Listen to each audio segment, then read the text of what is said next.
एमर्जन्सीमध्ये आम्हाला लेन्सकार्टला व्हिजिट करावं लागलं कारण ईशाने राजचा रेग्युलर स्पेक्टॅकलचा फ्रेम मोडला होता. राजना ग्लासेस शिवाय नाही चालत म्हणून आम्ही नियर बाय खराडी लेन्सकार्ट शोरूमला गेलो. इथे स्पेक्टॅकल्स आणि सनग्लासेसचे सो मेनी ऑप्शन्स आहेत म्हणून मला पण सनग्लासेस घ्यायचे होते कारण गेल्या वर्षी लेन्सकार्ट मधून घेतलेले सनग्लासेस माझ्या गुजरात ट्रिप मध्ये मी हरवले होते.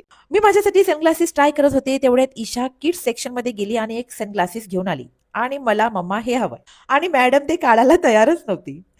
सो बाय द वे इथे लेन्सकार्ट हसलर क्लब सुद्धा चालू होती ज्यामध्ये premium glasses with a frame 1000च्या आत मिळत होते.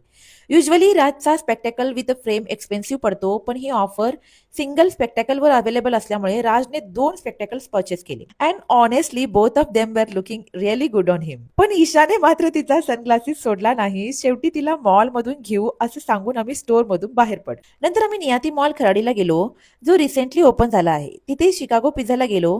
अँबियन्स छान होतं म्हणून एक पिझ्झा ऑर्डर केला. ईशा बलून घेऊन खेळण्यात इतकी बिझी झाली की सनग्लासेसचा विषयच विसरली. मस्त पिझ्झा एन्जॉय केला आणि मग घरी निघालो. सो असा होता आमचा आजचा सिंपल पण मजेदार डे. भेटूया नेक्स्ट व्लॉग मध्ये. Until then bye bye.